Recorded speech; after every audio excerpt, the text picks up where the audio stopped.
Is equal to integration of P of T into कितना D T.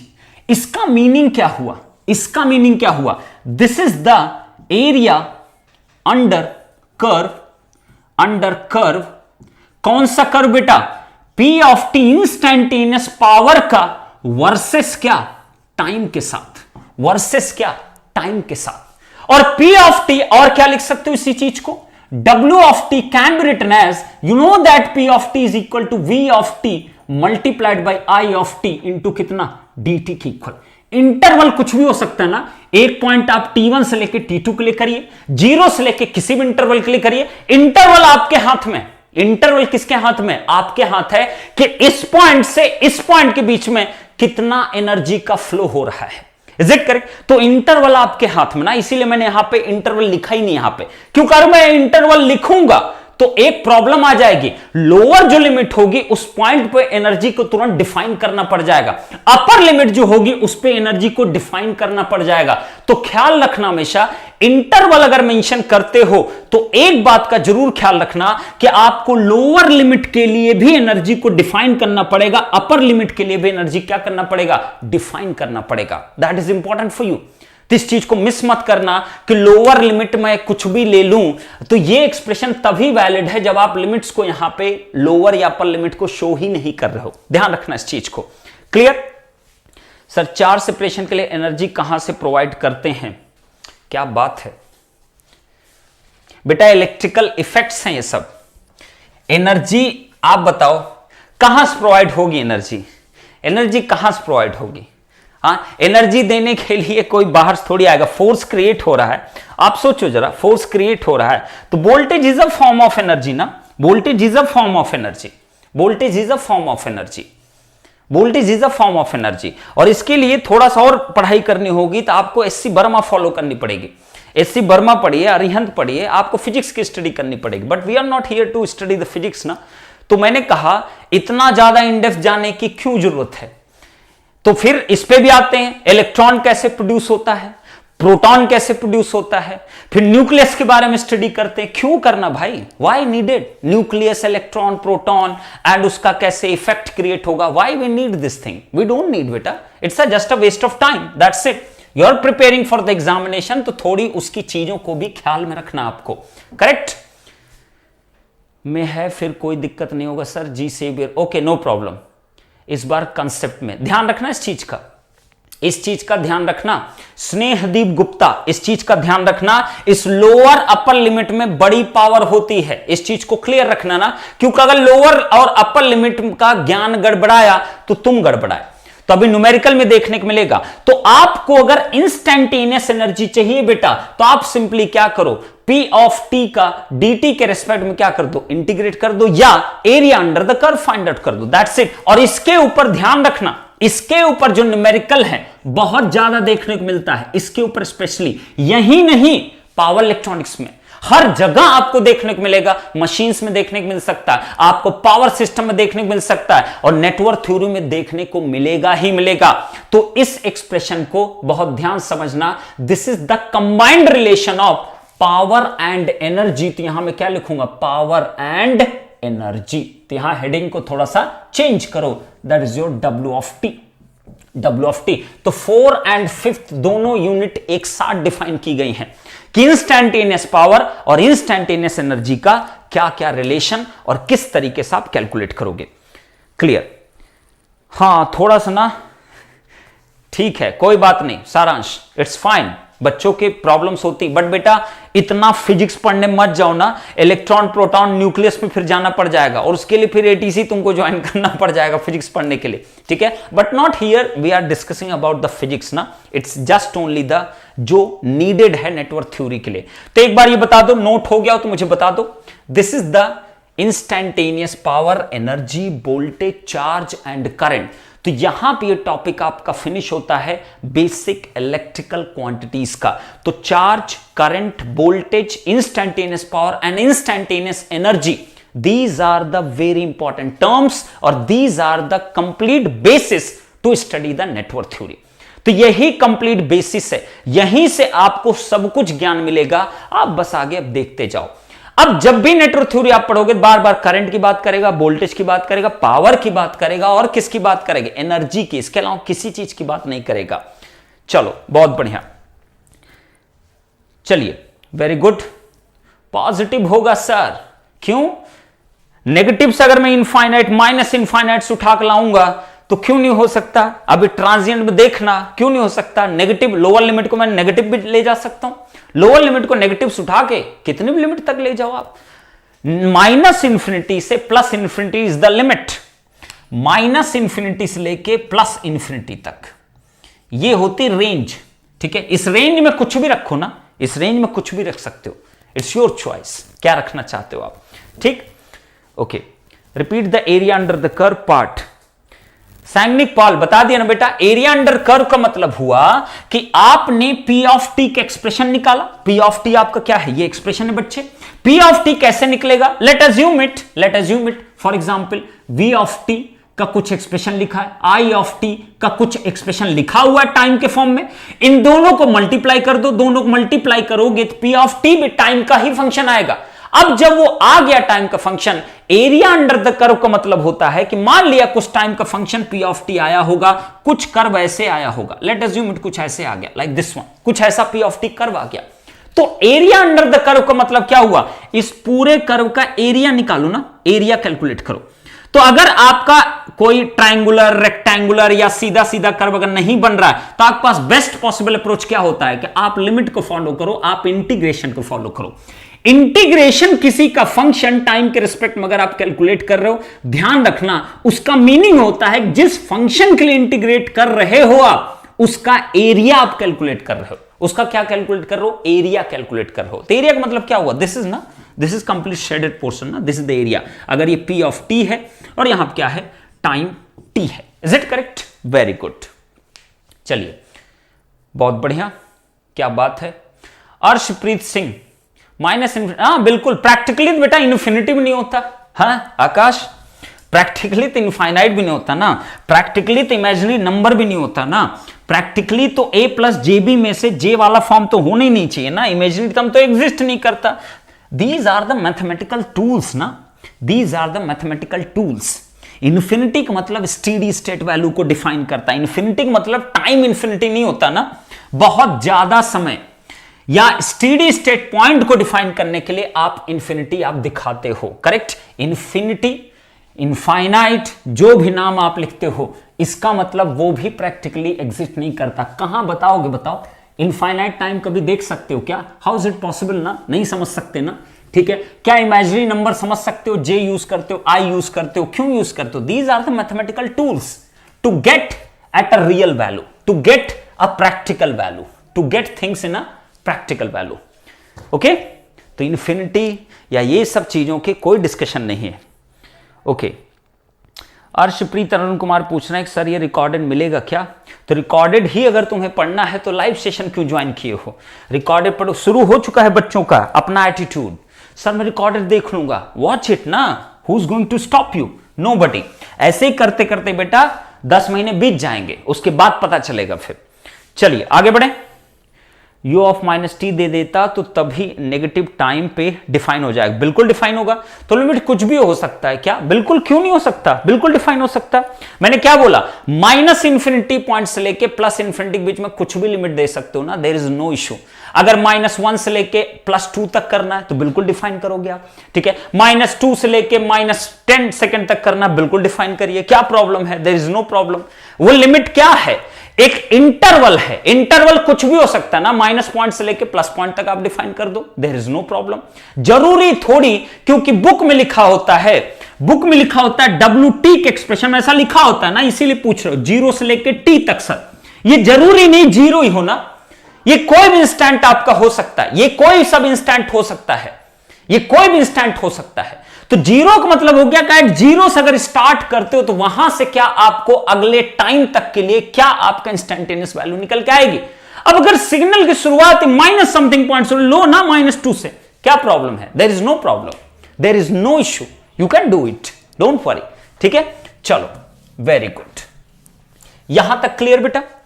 चलिए एक बार yes sir बोल दो, मैं लेट हो गया, no problem, no problem, recorded मिलेगा, डोंट वरी।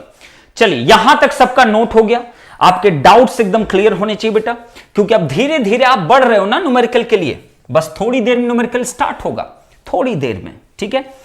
थोड़ा थोड़ा आप जानते जाओ और अपने आप को ना एकदम ना माइन्यूट पॉइंट के पकड़ के रखो कि सर ने रेट ऑफ चेंज बोला, सर ने ये बोला, सर ने कहा कि ये लिमिट का ध्यान रखना बेटा, ये इंस्टेंटेनियस वैल्यूज है, सर ने बोला इसका बिल्कुल ख्याल रखना, इसमें गलती बिल्कुल मत करना। करेक्ट? चलो, यस सर, ओके ग्रेट। चलें आगे बढ़े बेटा, आगे बढ़े।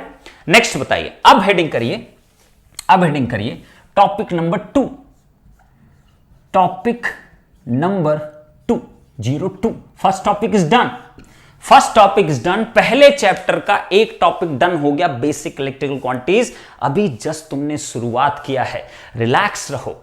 पहला चैप्टर इतना एम्फेसाइज करके पढ़ना, इतना फोकस्ड स्टडी करना। सेकंड चैप्टर से मैंने क्या बताया था, सब कुछ रिलेट करा दूंगा विद इन ना आवर्स के अंदर, थ्योरम उरम खत्म होगा, उसमें टाइम नहीं लगना है। टाइम सिर्फ कहां डिवोट करो, फर्स्ट चैप्टर पे, जितना डिवोट कर सको उतना टाइम डिवोट करो। पहले चैप्टर को लोग स्टार्ट करके थोड़े समय में खत्म कर देते हैं, टाइम कहां डिवोट कराते हैं, नेटवर्क थ्योरम पे, ट्रांजिएंट पे। यू आर जस्ट अ फूल अगर आप ऐसे करते हो। फर्स्ट चैप्टर को ध्यान रखना बेटा, this is the most demanding, most important for you. Clear? Very good sir. इससे रिलेटेड एक छोटू सा न्यूमेरिकल, नहीं वेट करो भी सारांश, वेट करो, छोटू नहीं बहुत खतरनाक न्यूमेरिकल्स कराऊं, वेट करो भी, अभी वेट करो ना। 2-3 कंसेप्ट जब तक रिलेट नहीं करोगे you can't do it.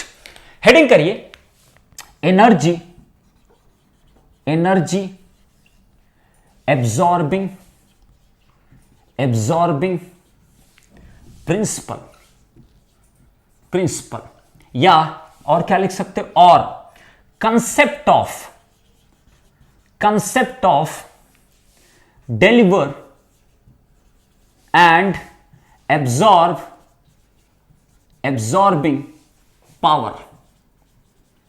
Correct? या आप लिख सकते हो और concept of, concept of power और एनर्जी, पावर और एनर्जी। ठीक, किसी फॉर्म में आप इसको हेडिंग दे सकते हो ना, एनर्जी एब्जॉर्बिंग प्रिंसिपल, या आप इसको कहो कंसेप्ट ऑफ डिलीवर और कंसेप्ट ऑफ एब्जॉर्बिंग पावर, या आप कह सकते हो कि concept of power and energy in in in electrical, in electrical circuit, in electrical circuit. ध्यान रखना इसका, ओके। चलिए अब इसको सुनाते हैं, ध्यान सुनिएगा, ध्यान से ना। आपका कोई भी सर्किट हो ना, या नेटवर्क हो या कुछ भी हो ना, व्हाटएवर, ठीक है। अच्छा बताओ सर्किट नेटवर्क में डिफरेंस क्या होता है, यही पढ़ना है। सर्किट नेटवर्क डिफरेंस क्या होता है, सर्किट और नेटवर्क में डिफरेंस क्या होता है, ठीक है। अच्छा बताओ सर्किट और नेटवर्क में बेसिक डिफरेंस क्या होता है, बताइए जरा आप लोग। ठीक, सर्किट और नेटवर्क में डिफरेंस क्या होता है ना। तो यहां मैं एक नोट लिखा दे रहा हूं ना, इसको कई लोग सोच रहे हो सर ये तो बताया नहीं आपने, ठीक है, नोट कर लो। नेटवर्क एंड सर्किट, बताइए जरा सर्किट एंड नेटवर्क में क्या डिफरेंस होता है। Can anybody tell me, can anybody tell me. Board is not visible, how is it possible ना। सेटिंग में जाकर थोड़ा पिक्सल चेंज करो बेटा। बोर्ड इज एब्सोल्युटली विजिबल ना, एब्सोल्युटली विजिबल। पिक्सल थोड़ा चेंज करो, पिक्सल थोड़ा चेंज करो बेटा, पिक्सल, ओके। बताइए जरा सर्किट और नेटवर्क में सबसे इंपॉर्टेंट डिफरेंस क्या होता है, सबसे इंपॉर्टेंट ना, सबसे इंपॉर्टेंट ना, सबसे इंपॉर्टेंट बताइए जरा, सबसे इंपॉर्टेंट डिफरेंस क्या होता है सर्किट एंड नेटवर्क में। सर्किट एंड नेटवर्क में सबसे इंपॉर्टेंट डिफरेंस क्या होता है, सबसे इंपॉर्टेंट डिफरेंस क्या होता है बताइए जरा, सबसे इंपॉर्टेंट डिफरेंस। आपको पता है नेटवर्क जो आपको होता है, नेटवर्क एंड सर्किट में ब्रॉड कैटेगराइजेशन कौन सा है, नेटवर्क और सर्किट में ब्रॉड कैटेगराइजेशन कौन सा है, ब्रॉडर आपका कौन सा कैटेगराइजेशन है, नेटवर्क वर्ड है क्या आपका सर्किट वर्ड है।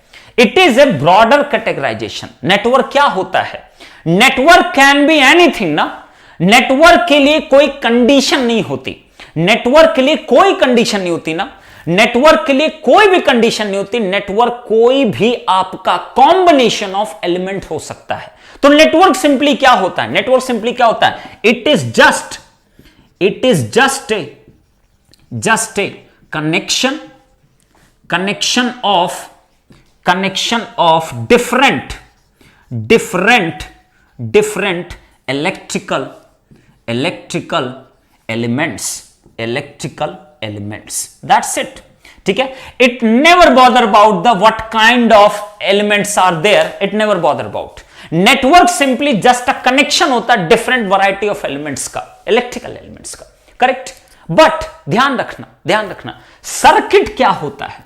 सर्किट क्या होता है? It is also the connection of electrical elements. It is also the connection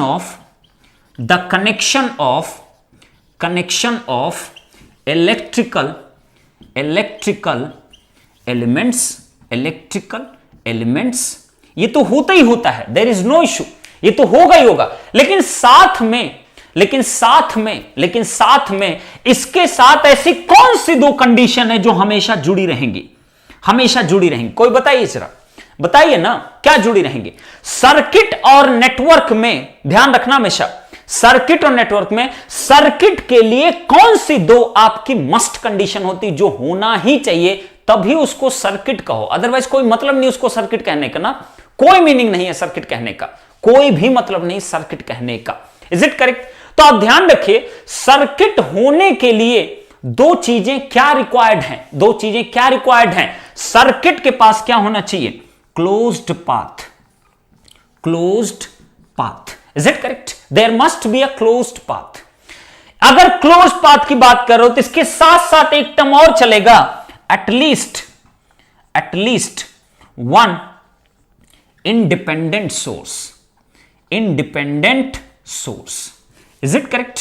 तो एक सर्किट को सर्किट कहना, एक वैलिड सर्किट कहना, वैलिड सर्किट होने के लिए यहां लिख रहा हूं मैं, एक वैलिड सर्किट के लिए क्या रिक्वायर्ड है? Valid circuit. Is it correct? Valid circuit होने के लिए क्या कंडीशन? कनेक्शन तो होगा ही, लेकिन साथ साथ में उसमें एक एटलीस्ट आपका एक क्लोज पाथ तो होना ही चाहिए. तो यहां मैं एक वर्ड और लिख रहा हूं, एटलीस्ट वन क्लोज पाथ तो होना ही चाहिए, एक क्लोज पाथ तो होना ही चाहिए, साथ साथ में एटलीस्ट वन इंडिपेंडेंट सोर्स भी होना चाहिए. अगर सर्किट में क्लोज पाथ है लेकिन इंडिपेंडेंट सोर्स है ही नहीं, तो वो सर्किट वैलिड क्या है? मतलब उसको सोल्यूशन करने कुछ नहीं निकलने वाला. That is simply a dead circuit. Is it correct to know? तो इसका मतलब हुआ, अगर इन दोनों में से एक भी कंडीशन आपके सेटिस्फाई नहीं हो पाती है, इन दोनों कंडीशन का सेटिस्फाई होना कंपलसरी है, तो मैं क्या लिखूंगा? If any one of the condition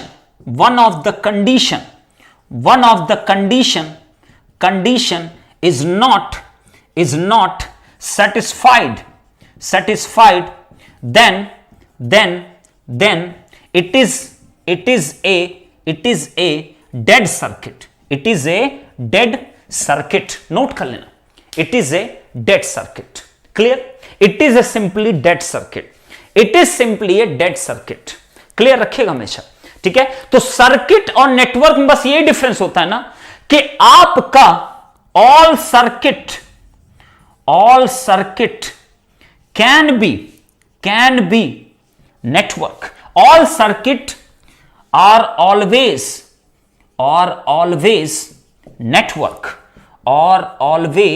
network. Is it correct? मतलब सर्किट हमेशा नेटवर्क कहला सकता है, क्योंकि नेटवर्क क्या है? It is just a connection ना. उसकी कोई कंडीशन नहीं होती कि इंडिपेंडेंट सोर्स होना चाहिए, क्लोज पाथ होना चाहिए, कोई कंडीशन नहीं होती. Network is a broader category.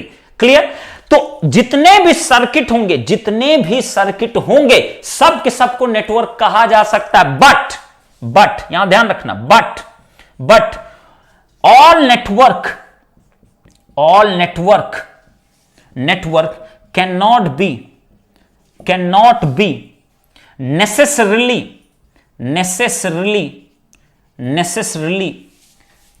Circuit. Clear?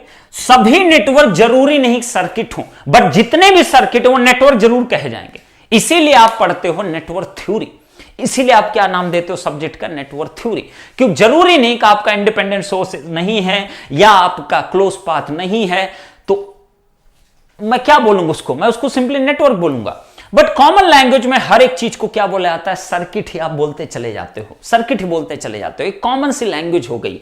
But basic difference आपका ये होता है एक नेटवर्क एंड सर्किट में। तो इस बात का ख्याल रखना ना, ये वाला पॉइंट, ये बड़ा इंपॉर्टेंट ना, this is very important, this is very important ना, दिस इंडिपेंडेंट सोर्स वाला, एटलीस्ट एक इंडिपेंडेंट सोर्स होना जरूरी है। अदरवाइज सर्किट का क्या मतलब निकले, कोई मतलब नहीं, that is known as the dead circuit ना, this is the dead circuit, ये हाईलाइट कर लो इसको, this is the dead circuit. एक भी इंडिपेंडेंट सोर्स नहीं, it will be a dead circuit, उसका कोई मतलब नहीं उस सर्किट का, जस्ट नेग्लेक्ट इट ना, कुछ नहीं होने वाला उससे, कुछ भी नहीं होगा।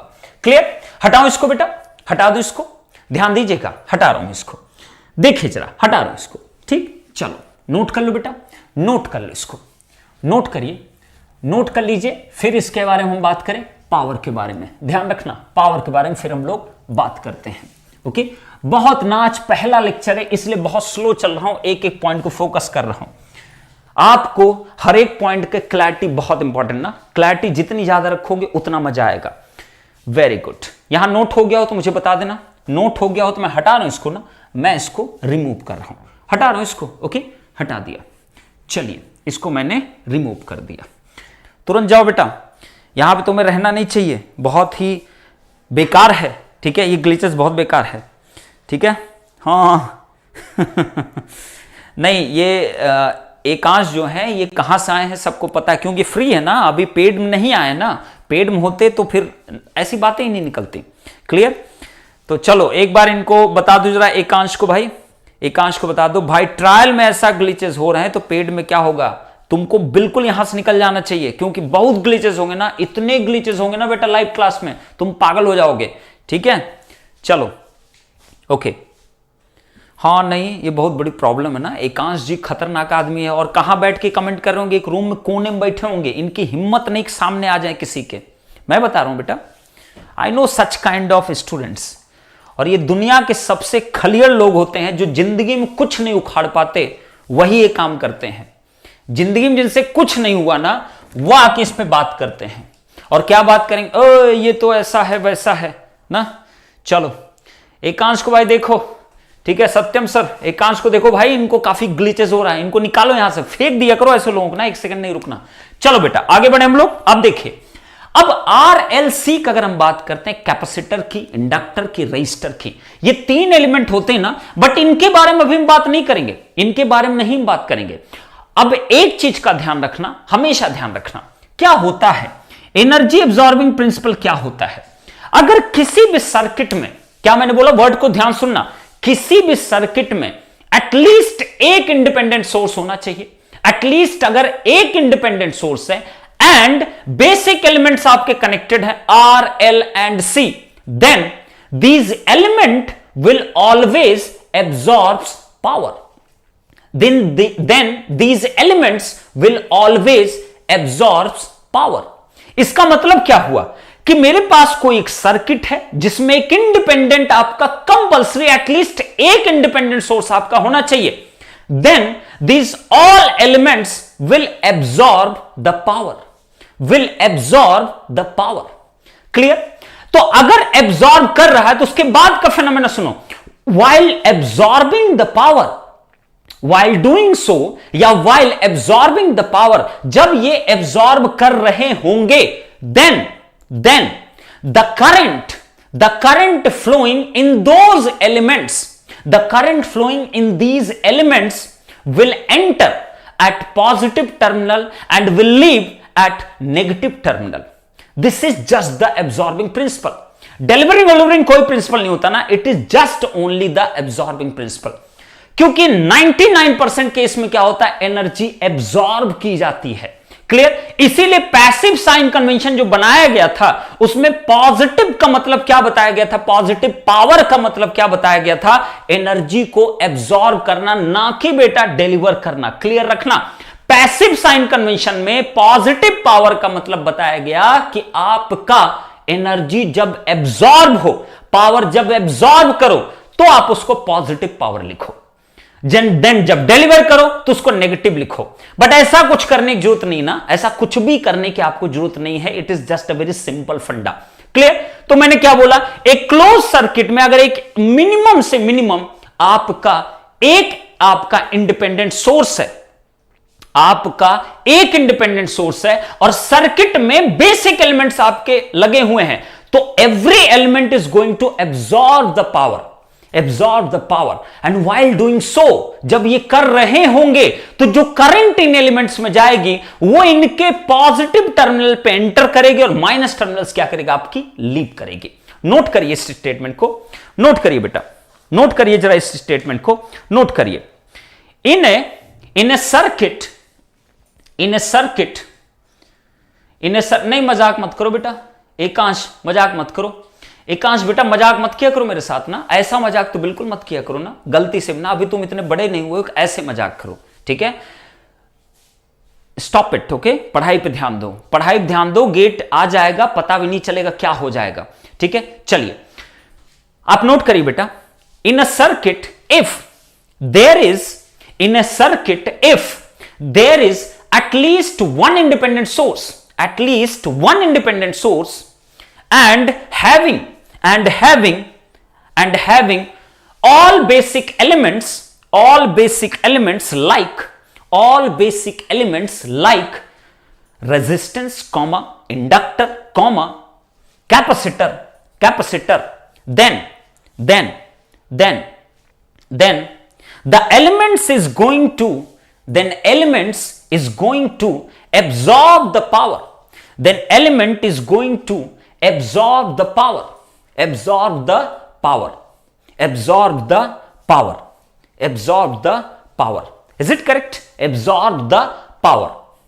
Full stop. While doing so, ध्यान सुनना, बहुत इंपॉर्टेंट ना, बहुत ज्यादा इंपॉर्टेंट है। जब भी पावर का कंसेप्ट आता है ना, यहां नहीं एक सिंगल क्वेश्चन देगा तो इट्स ओके, जब मल्टीपल क्वेश्चंस के साथ उसको इंक्लूड करेगा ना तो वहां लग जाते, क्योंकि तुम्हें एब्जॉर्बिंग प्रिंसिपल की कभी क्लैरिटी हुई ही नहीं। पॉजिटिव नेगेटिव सब जानते हो, केबील केसीएल सब जानते हो, स्टिल पावर कैलकुलेशन हमेशा गलती करते हो। Clear? while doing so, the current flowing in the elements will enter at positive terminal and will leave from negative terminal, negative terminal. Is it correct? ध्यान दिए, ठीक है। तो मैंने क्या बोला, इन ए circuit at least one independent source and all the basic elements are connected, then all the elements are going to absorb the power, and while doing so the current is going to enter at positive terminal and will leave from the negative terminal. This is the basic absorbing principle that is known as the energy absorbing principle. Is it clear? Once again हो चुका है, clear? चलो बेटा, very good. Is it correct? Definition is done. Sweety Kumari, buffering is not here. बेटा आप अपने internet को check करिए, इट्स एब्सोल्युटली फाइन ना, इट्स एब्सोल्युटली फाइन।